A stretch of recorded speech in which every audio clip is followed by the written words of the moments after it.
Fraunces. It's my first time virtually.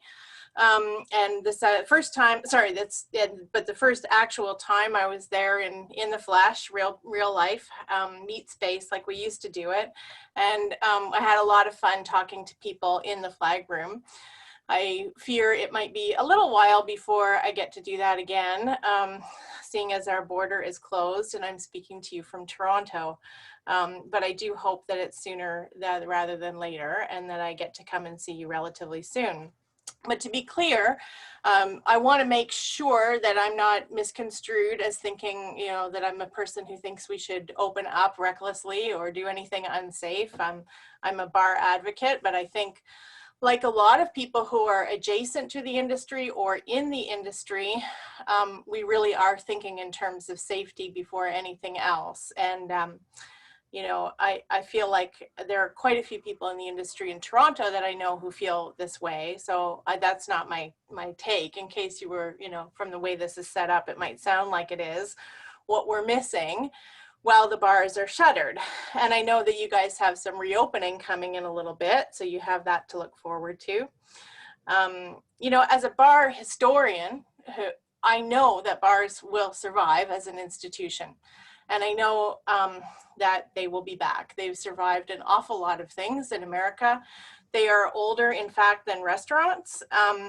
And what I am really, I'm counting on this institution to thrive into the future, and I'm sure it will, and I would be surprised if it didn't.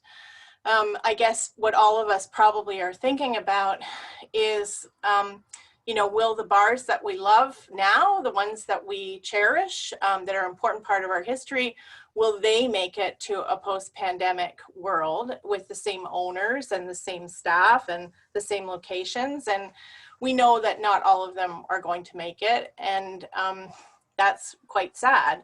I'm hoping that a vast majority of them will, through some combination of pivoting and entrepreneurship and government initiatives and fundraising and things along those lines, but we are going to lose some. I myself lost my bar this summer, the bar that I worked in 25 years ago when it opened up, and the bar that in a lot of ways inspired me to write this book.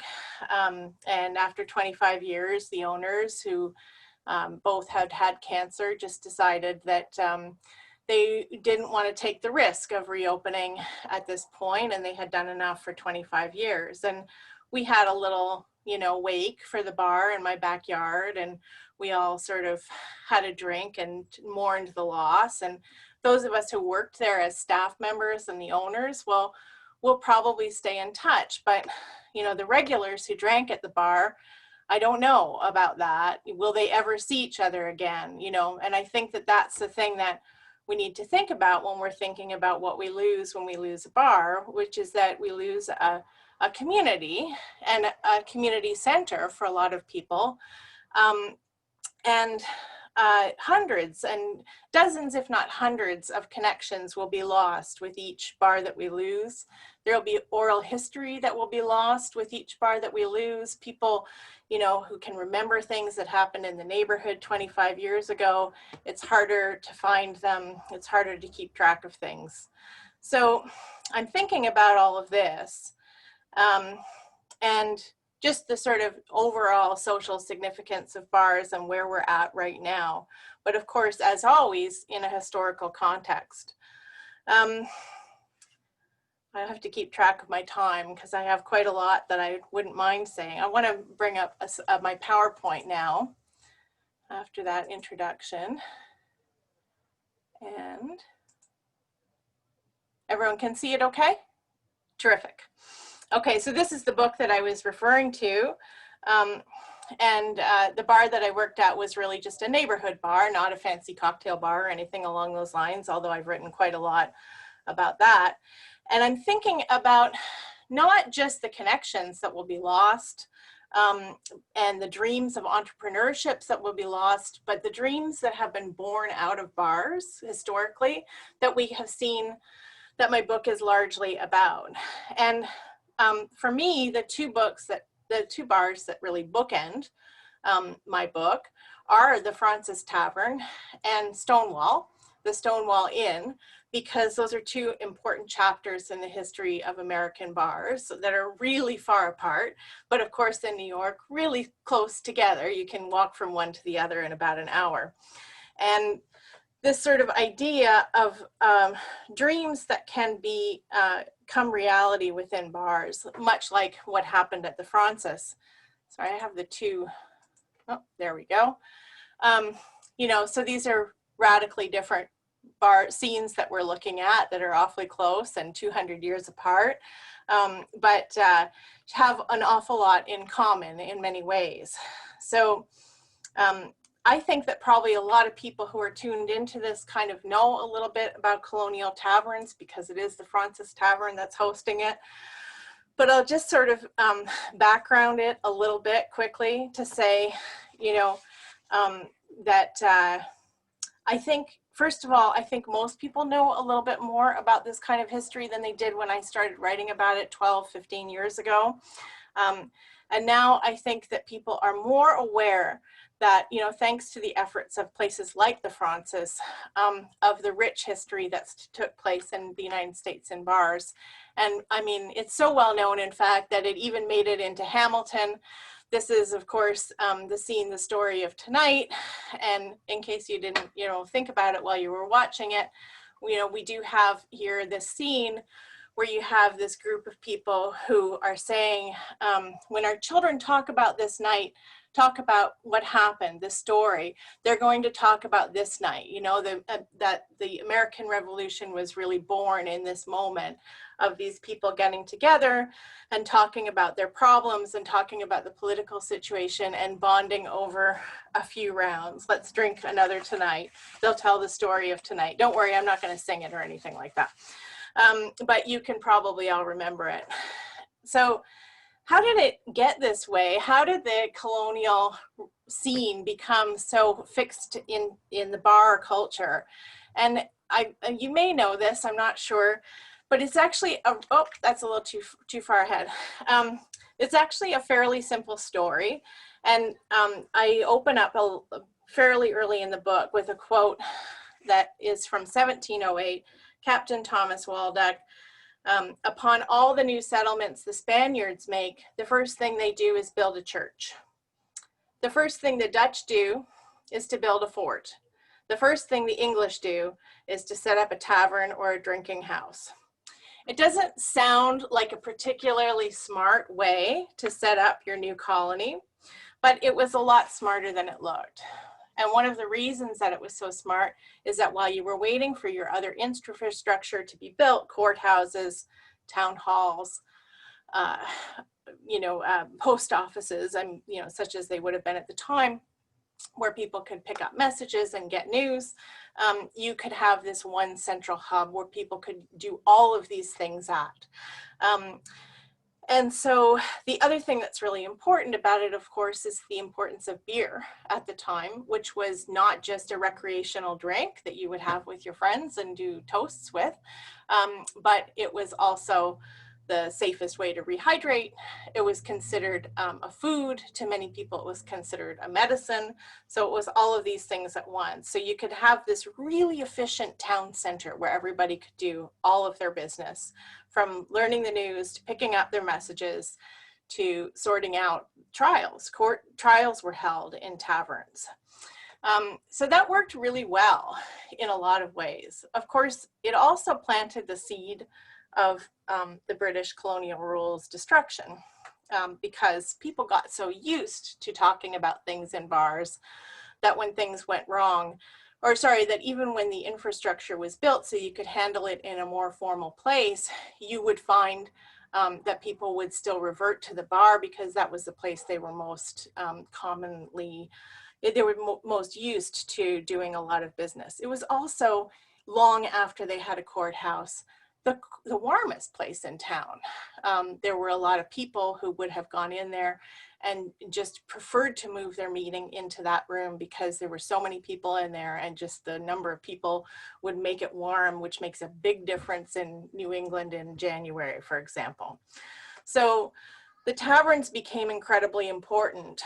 And of course, as people discussed what the problem was, they did start to see ways in which they felt that they could rule things better in the midst of the intolerable acts that we probably all know something about, that there was some taxation issues that were considered excessive, given that there was really no self-dominion, there was no self-rule with the colonists. So I'm simplifying this a little bit and giving the Reader's Digest version. The thing that's wonderful about the way the taverns actually wound up working is they provided a transition for when things became concrete. And you start to see that they were no longer about a theoretical idea that people were having about how you could make things better, build a better society and build a better government. And they became very concrete places where people talked about ways to resist British rule. They talked about strategies for evading taxes. They talked about how to recruit soldiers for the Revolutionary War. They talked about smuggling, and they did in the end during the war, smuggle and store arms there, as well as feed the troops, as well as share news, as well as read propaganda like Thomas Paine's The Rights of Man. And they used to use these spaces as places to rally and build bonds together in order to win the Revolutionary War, much like they did in the story of tonight. I think it was my sense preparing this that a lot of people would really know a fair bit about this story.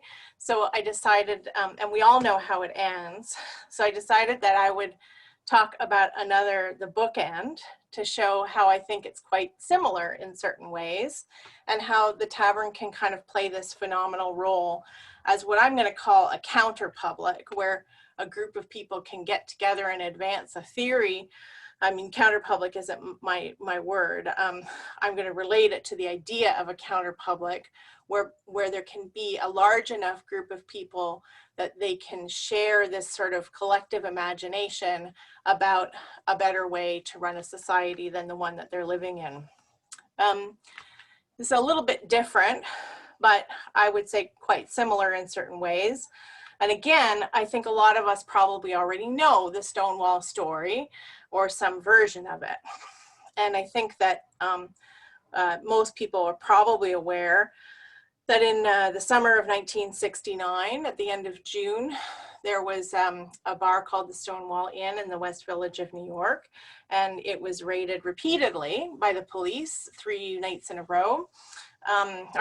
Three times in a row, not exactly consecutive nights, if I recall. And that on the 3rd night, that it became too much, and that there was this decision that this was not going to be tolerated anymore, and that there needed to be some resistance of the police, and that sparked the Gay Pride movement, which is why we have the Pride Parade and why it takes place in the summer, and that's the beginning of this.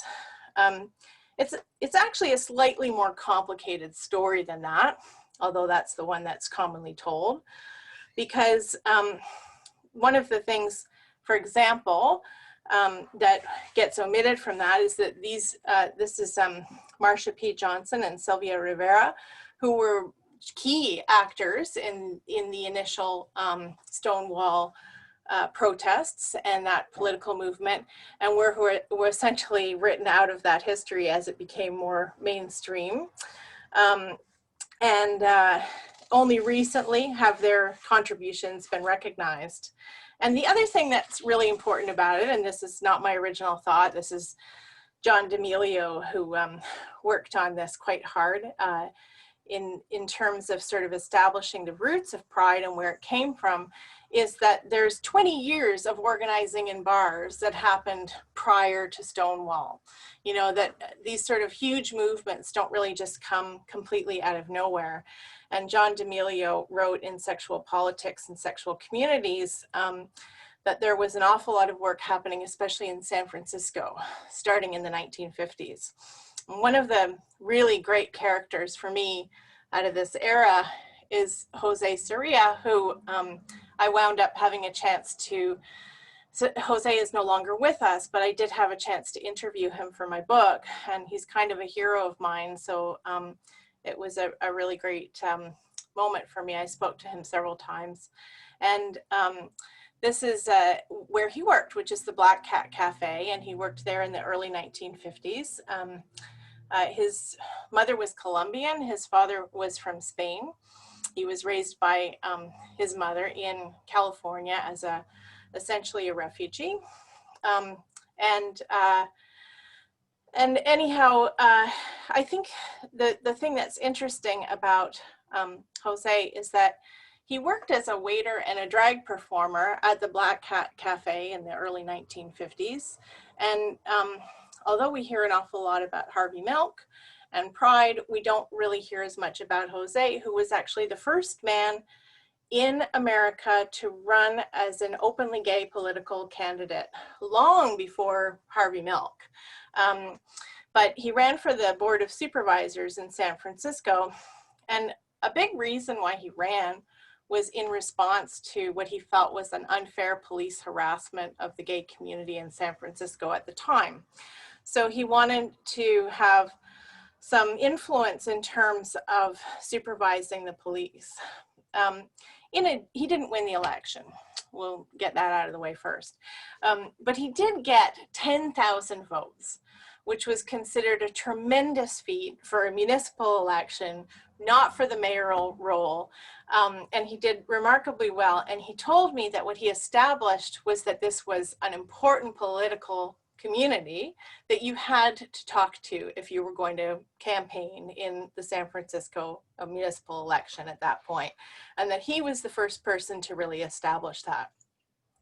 The other thing that I think that is really interesting about Jose is that, and there are, I talked to him for hours and hours, so there's an awful lot that he could share about what happened in that 20 years. He met Kinsey, he was a really fascinating guy. And after those 20 years too, where he also did some amazing political work and some cultural work. But he would always tell his clientele what to do if they were ever arrested for cross-dressing. And he told them all to wear a pin at all times, didn't have to be a big one, that just said, "I am a boy," so that if the police arrested them, that they could say, "Well, I'm not a female impersonator. Right here, I'm clearly saying I am a boy." So they had these kind of strategies of resistance that were being worked out in this space in a very organic way. This is really not political organization in a way that a lot of people would recognize it, but it obviously very clearly is. These are the most well-known political movements that are associated with the history of bars, I believe. There's no shortage of other ones, however. And I think that these kind of neatly fit into an idea that you can have of the bar as a political space where you can imagine a different reality and a better community, and you can work in order to get a sort of connected group of people who can work together to make that happen, even if it does take, decades at several occasions. That's not always, I think, the role that the American bar plays. And also, there are an awful lot of political movements that were sort of less obviously successful in the way that things came afterwards. But there were definitely many, many more. And in fact, I make the argument that the reason that Prohibition happened in the first place was because of the fact that there were many political movements that were using American bars to organize in the late 1800s.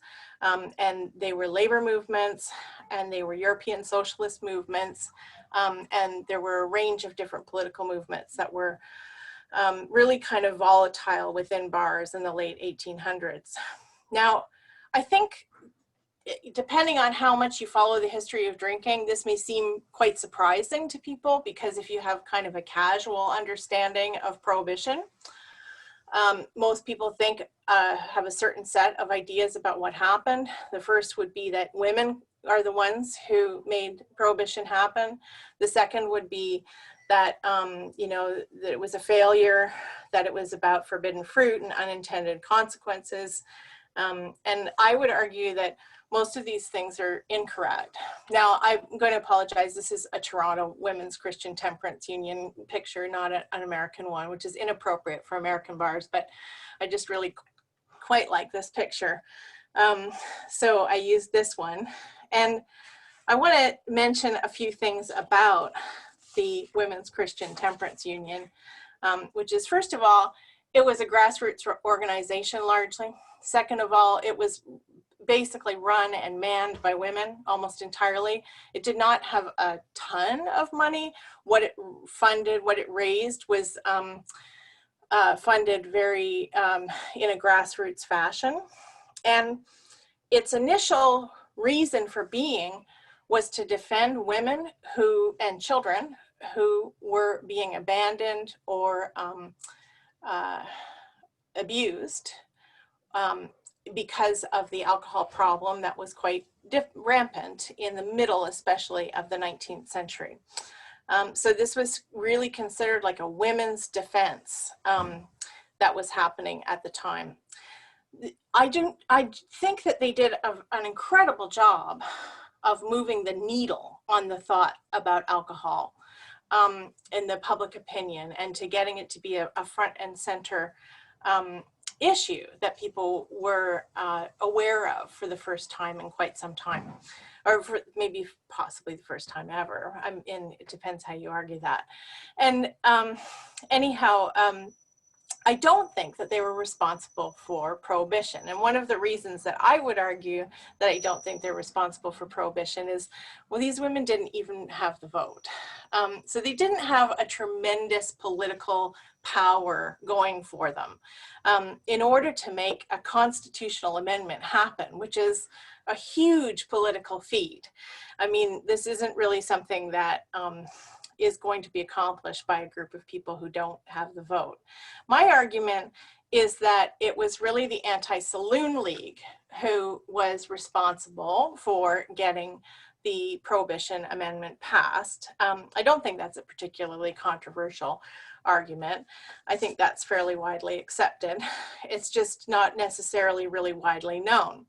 And the Anti-Saloon League, unlike the WCTU, was formed about 20 years after the WCTU. It was run largely by men, and it was funded by fairly successful capitalists, big businessmen like Rockefeller and Carnegie, Gilded Age people who actually did want the saloon closed.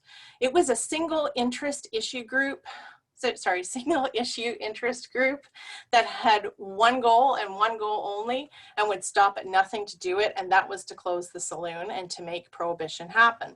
It's also known for inventing something called pressure politics, which involved propping up Anti-Saloon League candidates and applying pressure on politicians through bribes, blackmails, and massive quantities of propaganda. These people churned out a tremendous amount of literature on how bad the saloon was.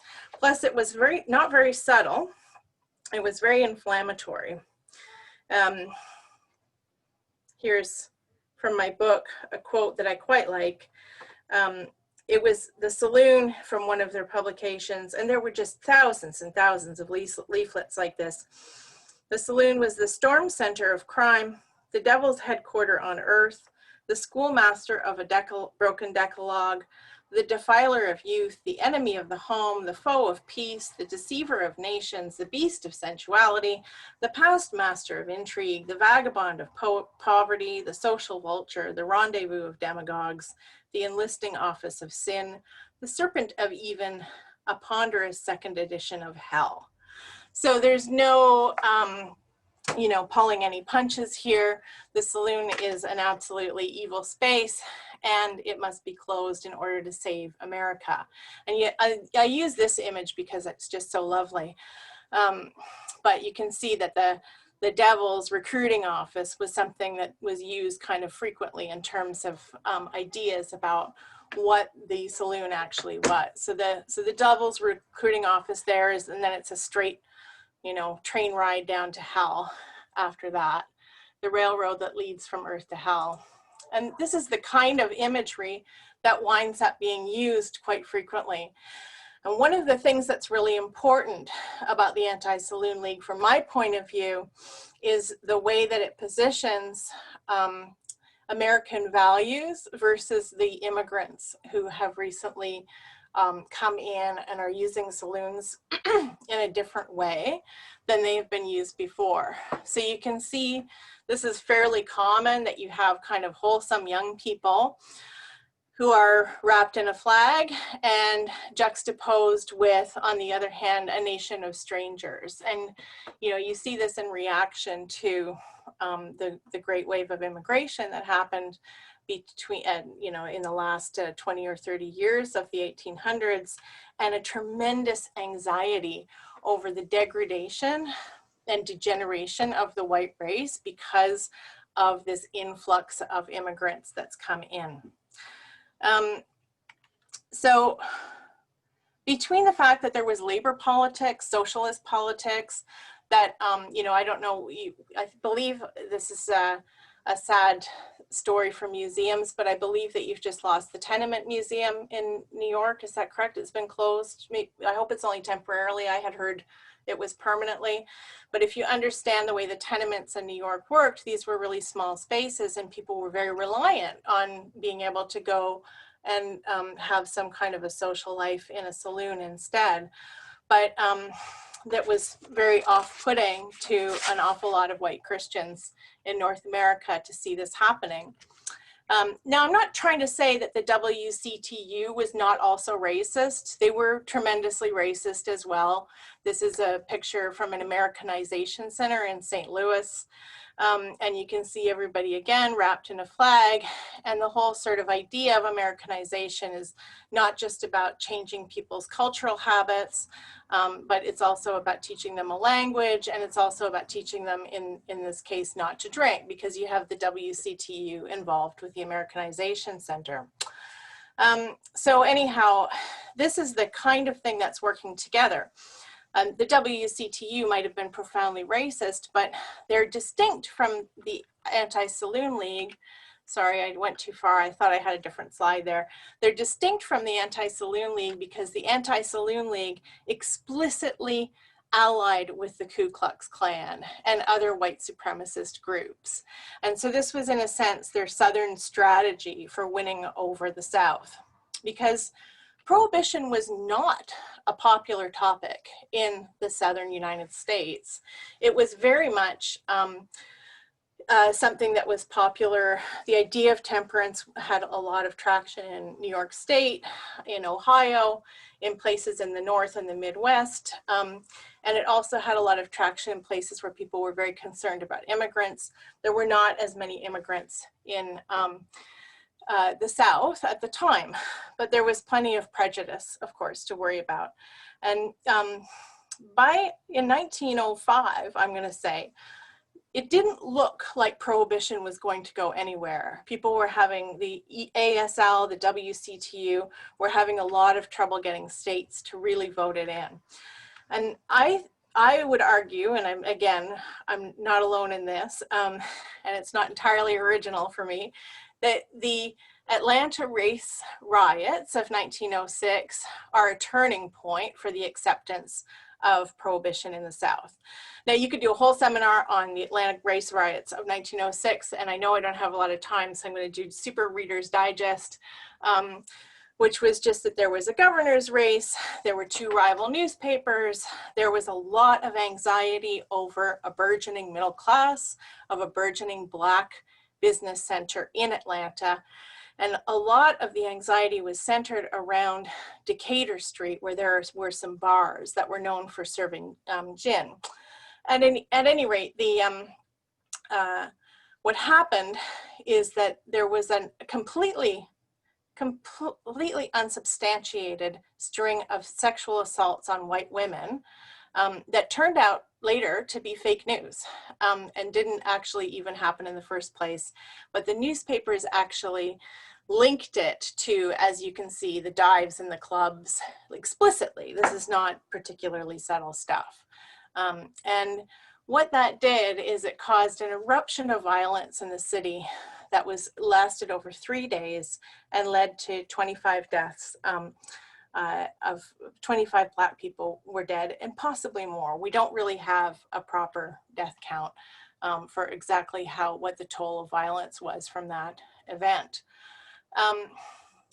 And then what happened after that is that the South kind of went one by one relatively quickly. Georgia was the first state in the South to go dry, but then there was North Carolina, Mississippi, Tennessee, West Virginia, and Alabama, all over the next 8 years. And what I think is really quite fascinating about this is that if you read this text, I don't know how well any of you can read it, but you can see that the demographics are not terribly different from the way they are right now. So you see it says 71% of the physical area is Prohibition territory, but 1/2 of all the people live in licensed territory in 4 states, New York, Pennsylvania, Illinois, and New Jersey. 1/4 of all the people in the United States who live in saloon territory live in 6 cities, New York, Chicago, Philadelphia, St. Louis, Boston, and Cleveland. There are fewer saloons south of the Mason-Dixon line than there are in the city of Chicago. So what you have is this kind of situation that's gearing up where you have the wet and the dry, and we're looking at a very urban and rural divide, which is not a new story, and it's certainly no longer a new story to a lot of us today. How much time have I got here? Okay, I'm going to try to wrap this up really quickly. I can do it. I just put this on here for you to see that I'm not making stuff up. This is from 1921. You wind up with this very offensively aggressive sort of anti-immigrant status that happens in the 1920s. And to a large degree, people are actually really emboldened by what happened with the law on prohibition. And you start to see a much kind of more aggressive idea about what immigrants will do to the country, that they're going to, they're going to fight the government, and this government will be a cinch. Soon me and my kind will run this dump, and and so there's this idea that there's the white race is disappearing, and the immigrants are taking over the society. And in the 1920s, this gets much more volatile and much worse as time goes on. This leads to, in 1924, the worst anti-immigration law that the United States had seen to that point. I mean, they didn't really have a lot of immigration laws, but a very, very draconian one, which essentially stopped immigration. And then, of course, the open marching of the KKK on the streets. And what's really important to know about this very early part of Prohibition is that there was also a recession happening at that moment. And the recession that was happening at that moment was going to obviously disproportionately affect racialized peoples in America. Catholics, Jews, Blacks were all less likely to be we are more likely to be impoverished in that period of time. And so as Prohibition came in, there's another thing that's really important to know, which is that because the idea was to get rid of the saloon, not the alcohol, owning it, possession of alcohol was still completely legal. So the people who had stockpiled alcohol as soon as the law came in were not under any threat of having any kind of penalty or any kind of legal repercussions for owning as many bottles of champagne or whatever you had that you wanted. You could share it with your friends. You could do anything that you wanted with it. What was a problem was selling it. And if you were in dire straits in the early 1920s, which a lot of people were, you might have opened a speakeasy in Harlem or the West Village. And those people were the people who wound up having to pay the price of Prohibition. So to a largely disproportionate number, people who were not white Protestants in America wound up becoming fined or jailed or well, this is really the beginning of mass incarceration in the United States, of the modern mass incarceration moment in the United States. So you can see the logic of how it happens. It makes the saloon illegal, it makes the saloon keeper illegal, but it does not make the alcohol illegal, which sets up this, you know, system which is very much like marijuana possession or things along those lines that we've seen since. So it's almost impossible, if you look at it from this perspective, from the lens that I do, to not see Prohibition as a Jim Crow law.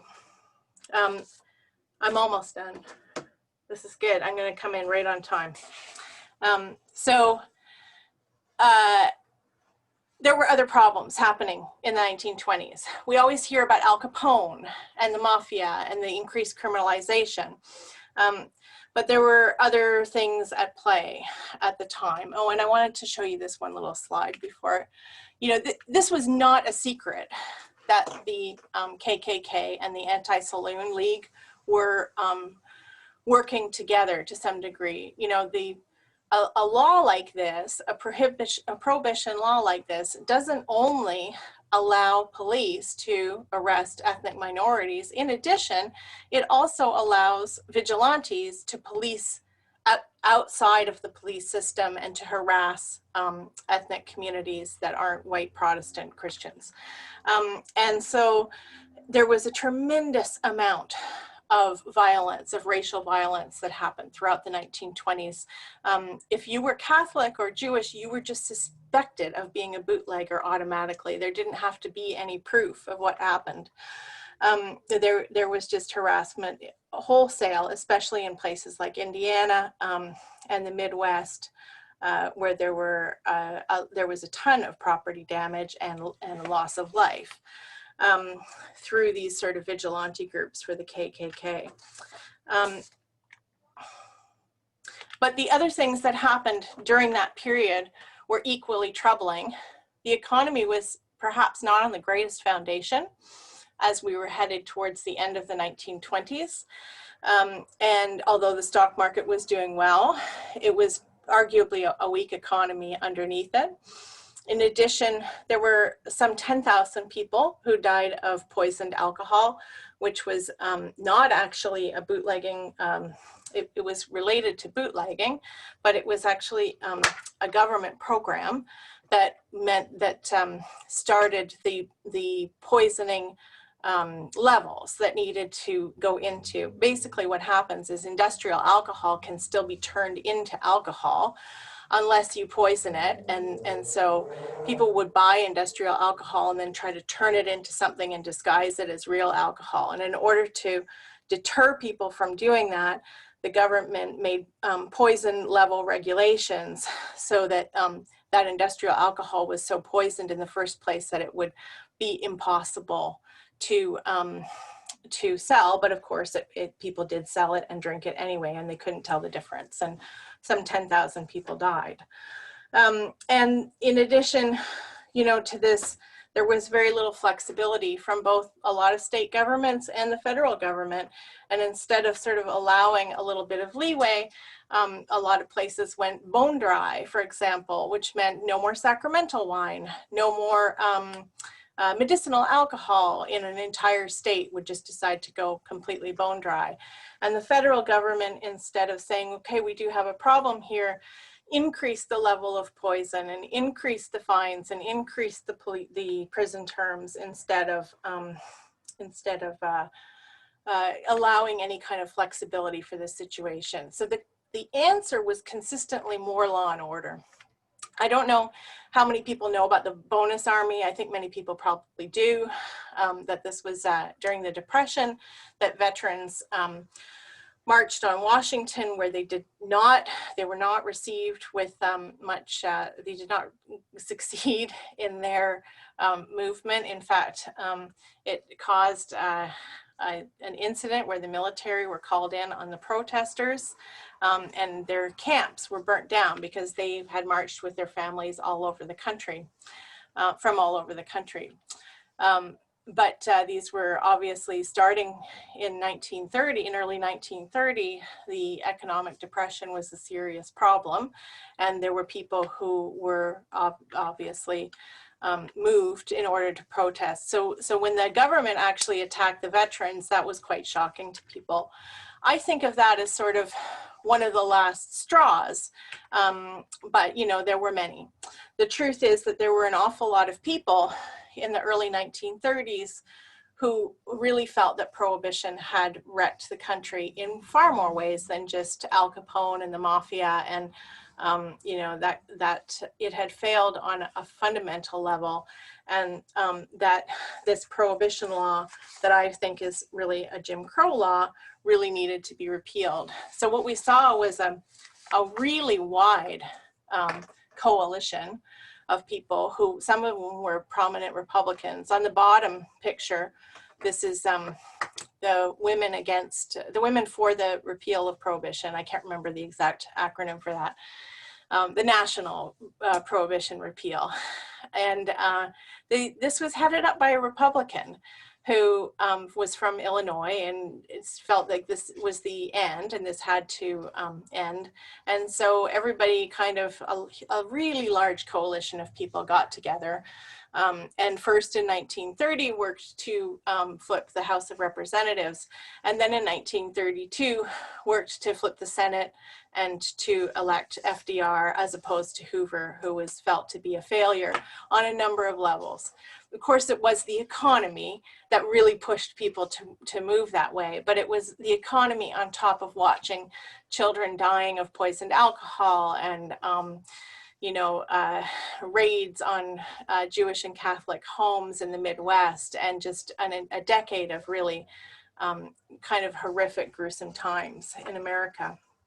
So it did end. I obviously am biased. I'm happy that FDR won there. I'll be clear, I'm not being objective about this at this point. Not so much because the bars and saloons opened, but because of the damage that happened to the country when they closed them. And this is not analogous to what's happening today, because the bars today that are closed still, and I know that's not all across America, are closed for safety reasons, not for ideological reasons. And I think that these are very different. And obviously it shows that we can come up with an imagined idea about how we want the country to work better, even without the bars. So the bars aren't magic, they don't do them all the time. But I hope that when we go to reopen, that the bars will wind up doing something for us that I think we really need, which is to perform in their absolutely idealized way, which is to build bridges between people and to help people understand their differences.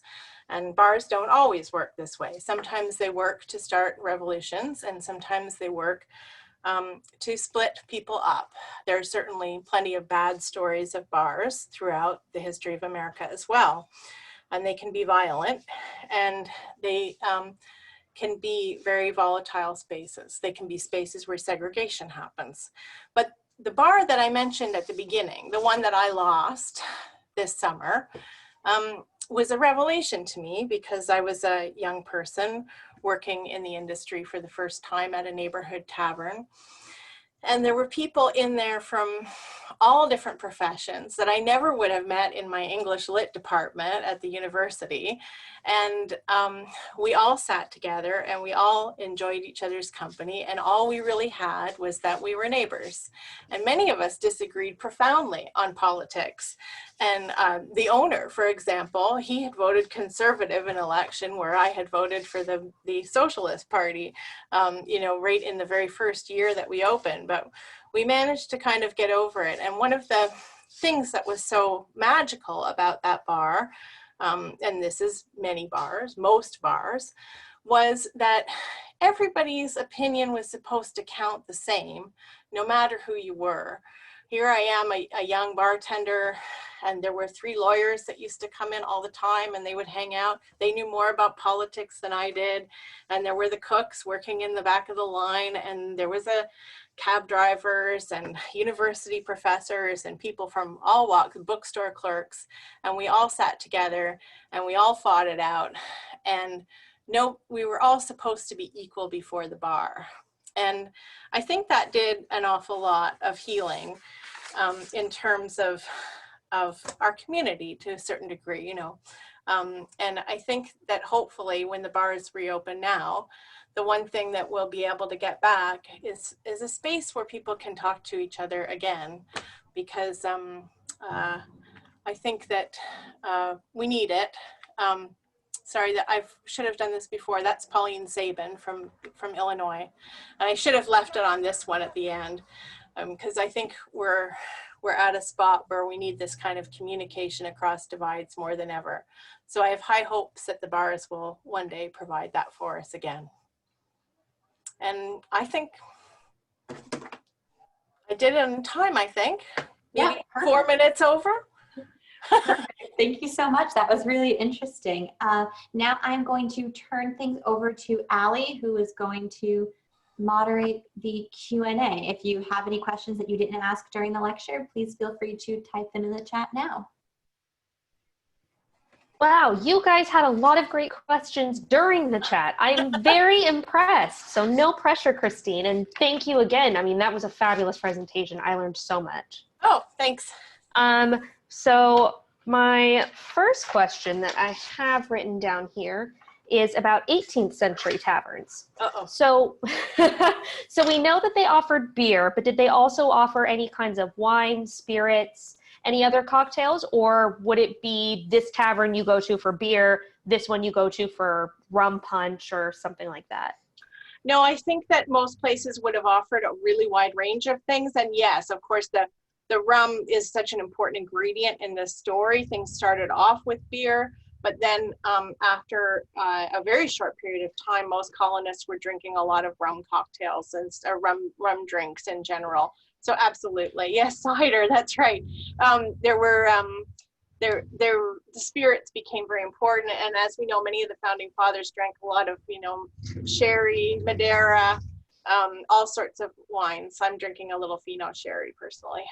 So yes, and if the ordinaries in the very early colonial days also would have sometimes provided a meal. That was the ordinary meal that you could get at a certain time. So there's a wide range of things on offer. So you actually just segued perfectly into my next question. Okay. That I had written down was, why was a tavern called a tavern or an ordinary in colonial times, but today we refer to it as a bar? I think that a lot of it has to do with the physical structure of the bar itself. The modern word for that, we did not, after Prohibition, it was very high on a lot of regulators' agendas to not have a return of the saloon. The saloon had a bad reputation.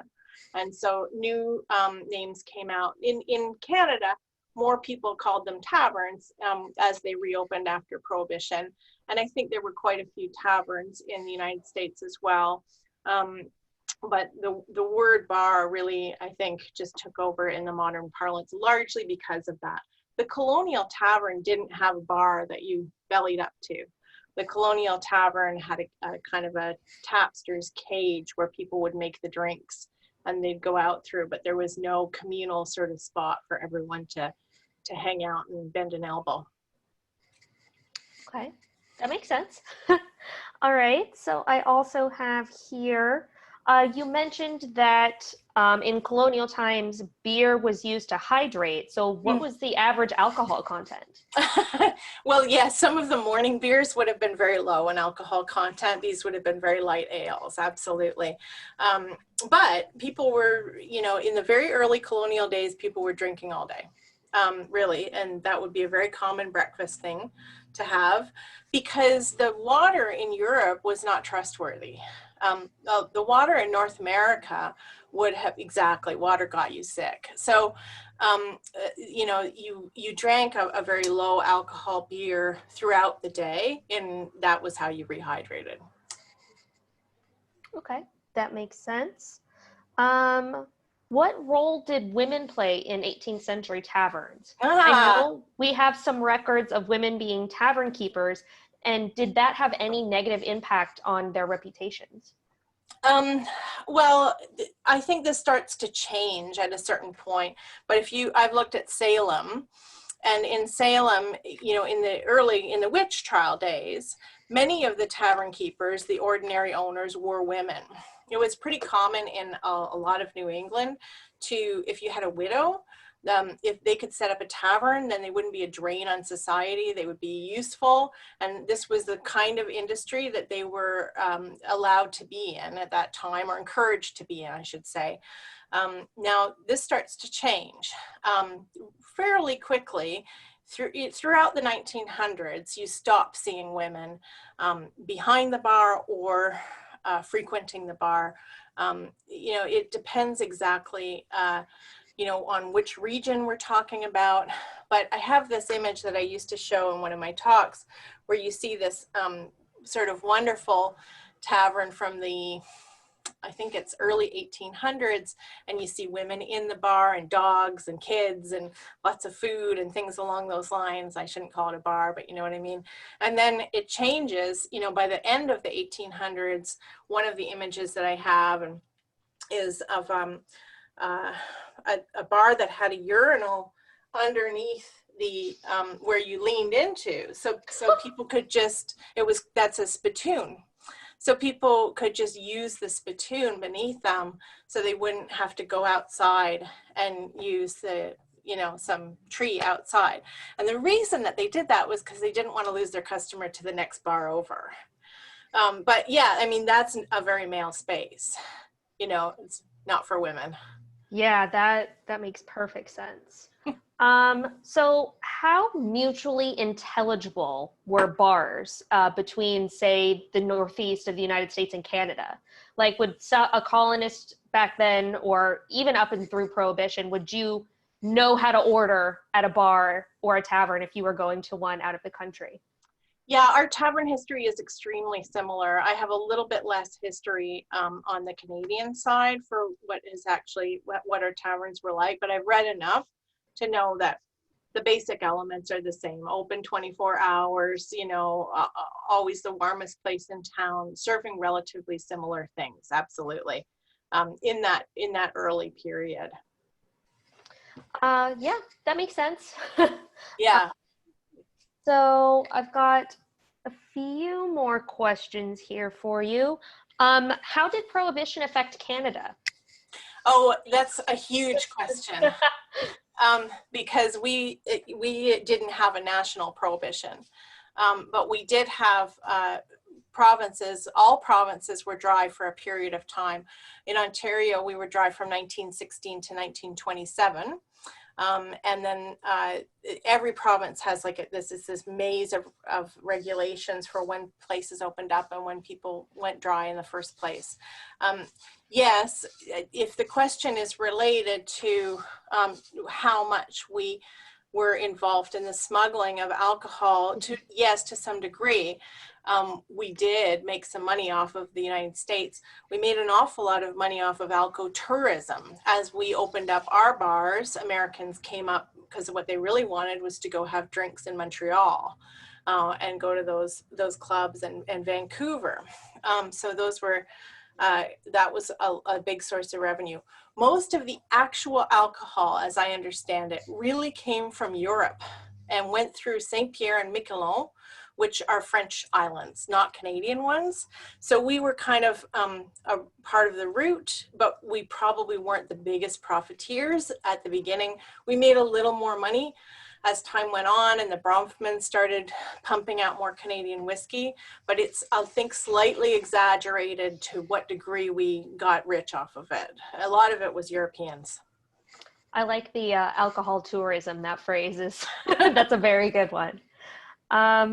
Okay, so do you know, so during a pandemic, there were bars. Do you know, in 1918, around the Spanish flu time, do you know anything about that?